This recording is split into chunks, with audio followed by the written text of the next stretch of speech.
All right, so tonight we have David Schmidt from Revolution Music Label. And how's it been going with you these days, working hard with the label? Absolutely. Hey, things are going great for the Revolution Music. We've been really busy the last few weeks, and we've got some huge releases coming up this summer. Give me a few examples. Absolutely. Well, we just released a brand new EP from Mansfield Park, 5-song EP, and that is available right now on iTunes and a number of different stores. As well, we're getting ready to launch War Machine's brand out of Toronto, Canada, their brand new disc coming up in July. You guys pushing hard on YouTube sector of this stuff also? You know, we haven't hit a lot on YouTube yet. We're starting to get some good enough video footage that we're starting to put videos together for some of these guys. But right now, we're concentrating on producing the music, doing the marketing and the PR through MySpace, Twitter, Facebook, and all those different websites. See, we're a little bit different than most record labels. Most record labels come in when the band signs with them. The record label basically owns the rights to the music. Well, we're a little bit different. What we do is we say, we kind of form a partnership, I guess, if you will, with the bands.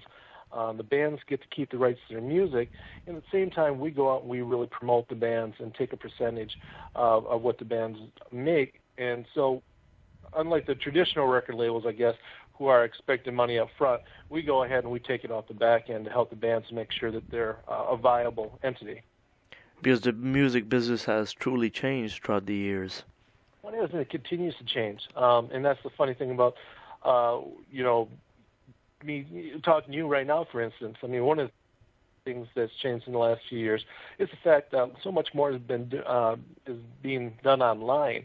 Whereas before, a lot of people relied on brick and mortar, making sure that their CDs got to stores.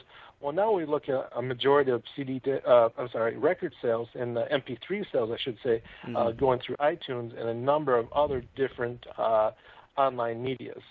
Would you say iTunes is going to dominate, in 10 years from now still? Or are they going to invent some new structure again? Well, I think it has to reinvent itself, otherwise it gets stale. There's always going to be that next thing, that next new wave that's going to be a little bit bigger, a little bit better, and put a little bit different spin on things.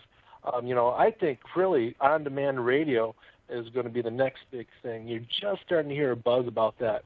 But being able to program your own radio stations, and the radios in your car is actually becoming mini computers, so that now you can take your laptops and your MP3 players and load everything right into your car.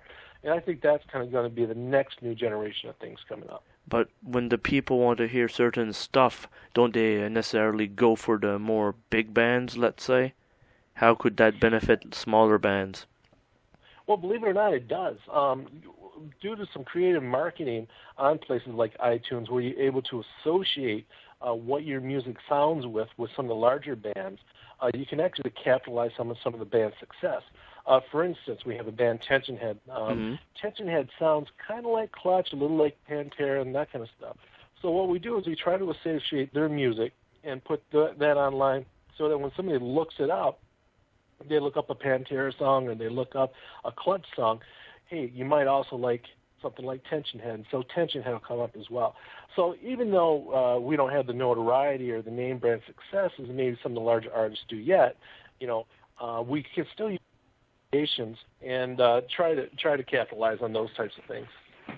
And a lot of other places like that are doing that too. I mean, Jenga, a lot of your online radio stations, and quite frankly, we've been fortunate enough with a lot of online internet radio stations that they've also helped us in that realm too. Hey, if you like these guys, check this, our band out, and so it's worked really well for us. For a band like Mansfield Park, where you guys discovered them? Did they come to you, or you found them? Well, actually, we're being pretty progressive in our scouting of talent, and we actually found those guys at a show down in Lansing, Michigan. They were playing with another one of our bands, and we try to get out and be as hands-on as possible. So that means going out and supporting our bands whenever possible as well, going to their shows, even helping sell merchandise and that kind of stuff their shows need. And they just happened to be playing with a different lead singer at the time, and we really were attracted to Kenny Hill, who's the guitar player in that band, and just some of the riffs and that really melodic 80s type metal that he was playing. And so that's when it first drew us to Mansfield Park. And it was just kind of forming that relationship afterwards. Well, that's great that you can find the talent, and I'm sure you guys are so open for new talent that you've yet to have discovered. Well, that's exactly right. I mean, we're continuously looking for new talent. And we're not just a single genre. I mean, we don't just do heavy metal music. We do, indie music. We about the only thing that we don't really have right now is rap and country. And it's not anything against them.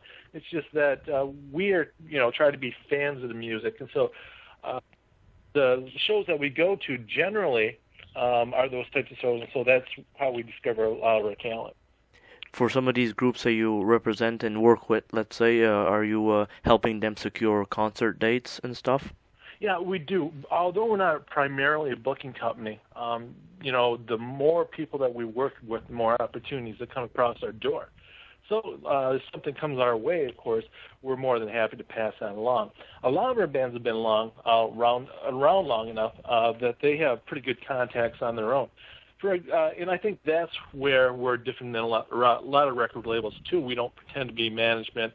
We don't pretend to be anything that we're not.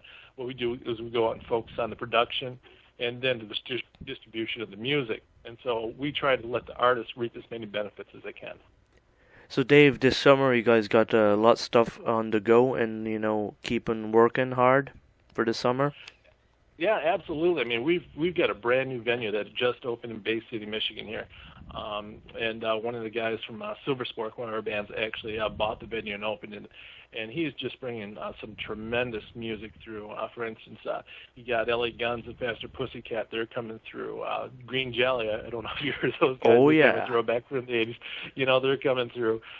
So I mean, it's really opened the door actually for not only the people of the area, but some of our bands to get on stage with some nationals. We're also part of what's called Altered Skin Revolution, which is a big festival that we throw here in Saginaw, Michigan. And this year we have Soil and 12 Stones headlining, and again, the opportunity for a number of our bands to get on and play with those two bands as well.